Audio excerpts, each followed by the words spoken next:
ಸಾವಿರಕ್ಕೂ ಹೆಚ್ಚು ವರ್ಷಗಳ ಇತಿಹಾಸವನ್ನು ತನ್ನೊಳಗೆ ಅಡಗಿಸಿಕೊಂಡಿರುವ ಈ ನೆಲವು ಕೇವಲ ಪ್ರವಾಸಿ ತಾಣವಲ್ಲ, ಇದು ಕರ್ನಾಟಕದ ಸಂಸ್ಕೃತಿ, ಕಲೆ, ವಾಸ್ತುಶಿಲ್ಪ ಮತ್ತು ಭಕ್ತಿಯ ಜೀವಂತ ಸಾಕ್ಷಿಯಾಗಿದೆ.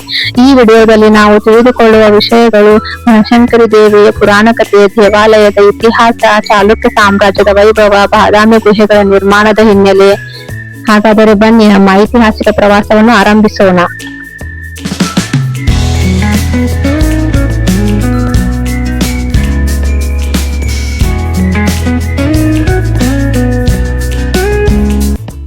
ನಮಸ್ಕಾರ ಸ್ನೇಹಿತರೆ,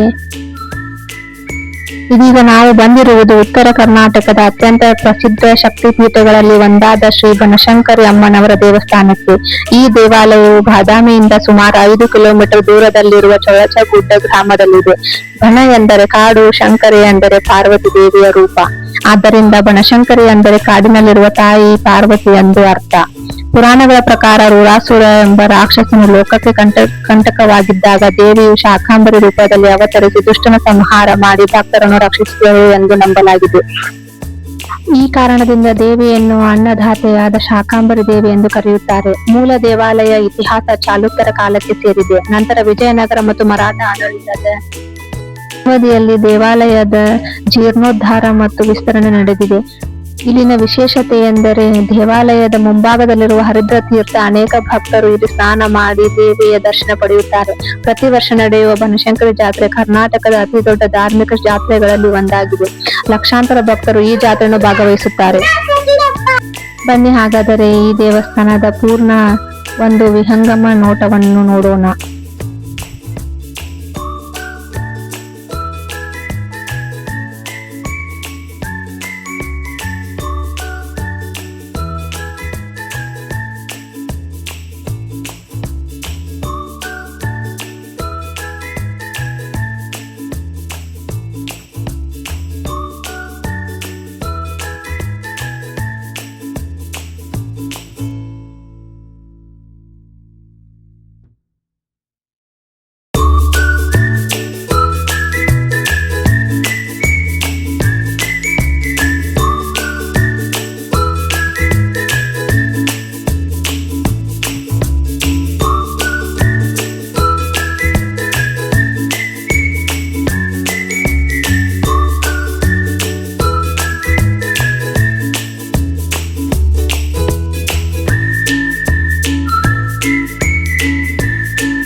ತಾಯಿಯ ಆಶೀರ್ವಾದ ಎಲ್ಲರಿಗೂ ಸಿಕ್ಕಿದೆ ಎಂದು ಭಾವಿಸುತ್ತೇನೆ.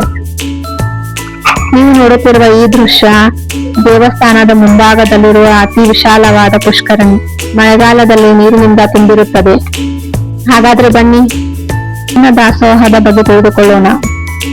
ಪ್ರತಿದಿನ 12:30ರಿಂದ ಮಧ್ಯಾಹ್ನ 2:30ರವರೆಗೆ ಅನ್ನ ದಾಸೋಹವಿರುತ್ತದೆ.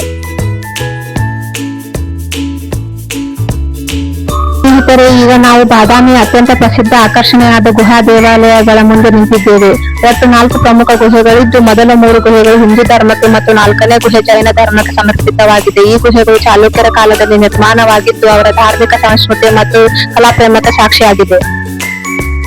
ಮೊದಲ ಗುಹೆಗೆ ಪ್ರವೇಶಿಸುತ್ತಿದ್ದಂತೆ ಕಲ್ಲಿನ ಸ್ತಂಭಗಳ ಕೆತ್ತನೆ ನಮ್ಮ ಗಮನ ಸೆಳೆಯುತ್ತದೆ. ಈ ಗುಹೆಯ ಪ್ರಮುಖ ಆಕರ್ಷಣೆ 18 ಕೈಗಳ ನಟರಾಜ. ಈ ಶಿಲ್ಪದಲ್ಲಿ ಶಿವನು ವಿವಿಧ ನೃತ್ಯ ಭಂಗಿಗಳನ್ನು ಪ್ರದರ್ಶಿಸುವಂತೆ ಕೆತ್ತಲಾಗಿದೆ. ಪ್ರತಿಯೊಂದು ಕೈಯಲ್ಲಿರುವ ಭಂಗಿಯು ನೃತ್ಯ ಕಲೆಯ ವೈವಿಧ್ಯತೆಯನ್ನು ನೋಡುತ್ತದೆ.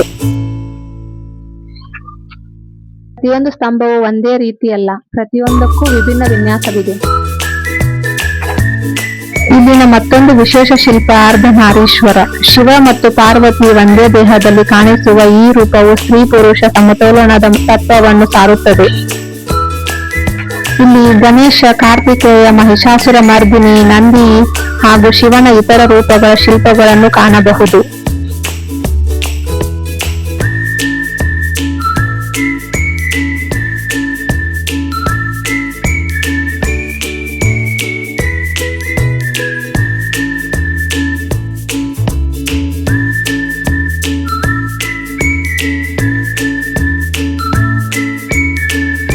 ಮೊದಲನೇ ಗುಹೆಯನ್ನು ನೋಡಿಕೊಂಡು ಎರಡನೇ ಗುಹೆಗೆ ಹೋಗಲು ಕೆಲವು ಮೆಟ್ಟಿಲುಗಳನ್ನು ಏರಬೇಕಾಗುತ್ತದೆ.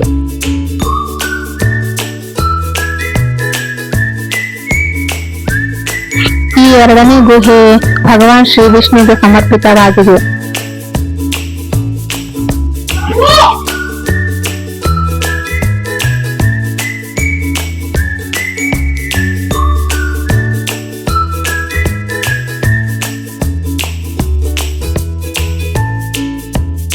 ಇಲ್ಲಿನ ಅತ್ಯಂತ ಪ್ರಸಿದ್ಧ ಶಿಲ್ಪ ತ್ರಿವಿಕ್ರಮ. ವಾಮನ ಅವತಾರದಲ್ಲಿ ಮಹಾಬಲಿಯಿಂದ 3 ಹೆಜ್ಜೆ ಭೂಮಿಯನ್ನು ಕೇಳಿದ ವಿಷ್ಣು ನಂತರ ವಿಶ್ವವನ್ನೇ ಅಳೆಯುವ ತ್ರಿವಿಕ್ರಮನಾಗಿ ಬೆಳೆದ ದೃಶ್ಯವನ್ನು ಅತ್ಯಂತ ಕಲಾತ್ಮಕವಾಗಿ ಕೆತ್ತಲಾಗಿದೆ.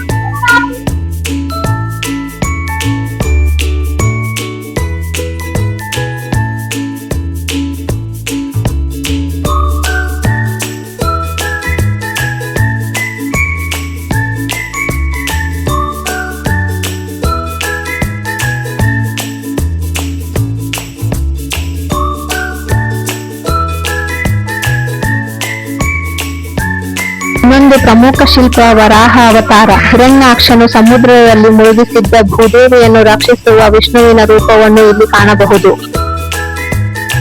ವಿಷ್ಣುವಿನ ವಿವಿಧ ಅವತಾರಗಳು, ದೇವತೆಗಳ ಸ್ವರೂಪಗಳು ಮತ್ತು ಅಲಂಕಾರಿಕ ಕೆತ್ತನೆಗಳು ಚಾಲುಕ್ಯರ ಶಿಲ್ಪಗಳ ಅದ್ಭುತ ಪ್ರತಿಮೆಯನ್ನು ತೋರಿಸುತ್ತವೆ.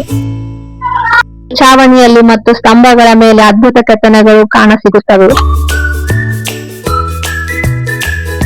ಎರಡನೇ ಗುಹೆಯಿಂದ ಮೂರನೇ ಗುಹೆಗೆ ಹೋಗುವಾಗ ಮೆಟ್ಟಿಲುಗಳನ್ನು ಏರಿದ ನಂತರ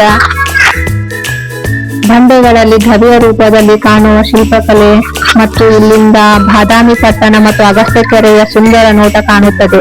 ಚಾಲುಕ್ಯರು ಈ ಸ್ಥಳವನ್ನು ಆಯ್ಕೆ ಮಾಡಿದ್ದು ಕೇವಲ ಸೌಂದರ್ಯಕ್ಕಾಗಿ ಮಾತ್ರವಲ್ಲ, ಭದ್ರತೆ ಮತ್ತು ನೈಸರ್ಗಿಕ ರಕ್ಷಣೆಯ ದೃಷ್ಟಿಯಿಂದಲೂ ಆಗಿರಬಹುದು.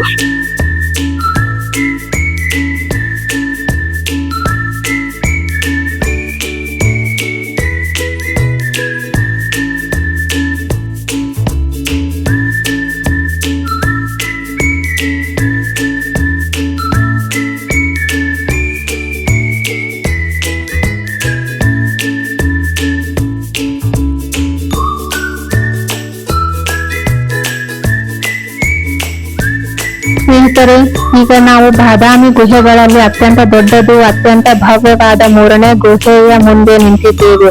ಬಹುತೇಕ ಪ್ರವಾಸಿಗರು ಇದನ್ನೇ ಬಾದಾಮಿಯ ಅತ್ಯುನ್ನತ ಗುಹೆ ಎಂದು ಕರೆಯುತ್ತಾರೆ. ಕಾರಣ ಇದರ ಗಾತ್ರ ಮಾತ್ರವಲ್ಲ, ಇಲ್ಲಿ ಕಾಣುವ ಶಿಲ್ಪಗಳ ಸೂಕ್ಷ್ಮತೆ, ಕಲಾತ್ಮಕತೆ ಮತ್ತು ಐತಿಹಾಸಿಕ ಮಹತ್ವ ಕಾರಣವಾಗುತ್ತದೆ. ಈ ಗುಹೆಯನ್ನು ಕ್ರಿಸ್ತಶಕ 578ರ ಸುಮಾರಿಗೆ ಚಾಲುಕ್ಯ ರಾಜ ಮಂಗಳೇಶ ನಿರ್ಮಿಸಿದನೆಂದು ಇಲ್ಲಿ ದೊರೆತ ಶಾಸನಗಳಿಂದ ತಿಳಿದುಬರುತ್ತದೆ. ಈ ಗುಹೆಯು ವಿಷ್ಣುವಿಗೆ ಸಮರ್ಪಿತವಾಗಿದೆ. ಒಳಗೆ ಕಾಲಿಟ್ಟ ತಕ್ಷಣವೇ ಎತ್ತರದ ಸ್ತಂಭಗಳು, ಸುಂದರ ಕೆತ್ತನೆಗಳು ಮತ್ತು ವಿಶಾಲವಾದ ಸಭಾಮಂಟಪ ನಮ್ಮನ್ನ ಆಶ್ಚರ್ಯಗೊಳಿಸುತ್ತದೆ. ಇಲ್ಲಿನ ಪ್ರಮುಖ ಶಿಲ್ಪಗಳಲ್ಲಿ ಅನಂತ ಶಯನ ವಿಷ್ಣು, ಆದಿಶೇಷನ ಮೇಲೆ ವಿಶ್ರಾಂತಿ ಪಡೆಯುತ್ತಿರುವ ವಿಷ್ಣುವಿನ ಭವ್ಯ ರೂಪ, ನರಸಿಂಹ ಅವತಾರ, ಹಿರಣ್ಯಕಶಿಪುವನ್ನು ಸಂಹರಿಸಿದ ಉಗ್ರ ರೂಪ, ತ್ರಿವಿಕ್ರಮ, ವಿಶ್ವವನ್ನು ಅಳೆಯುವ ವಿಷ್ಣುವಿನ ರೂಪ, ಹರಿಹರ, ಶಿವ ಮತ್ತು ವಿಷ್ಣು ಒಂದೇ ರೂಪದಲ್ಲಿ ಕಾಣಿಸುವ ಅಪರೂಪದ ಶಿಲ್ಪ ಇವೆಲ್ಲವೂ ಈ ಗುಹೆಯಲ್ಲಿ ನಮಗೆ ಕಾಣಸಿಗುತ್ತದೆ.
ಹಾಗಾದರೆ 4ನೇ ಗುಹೆಗೆ ಹೋಗೋಣ.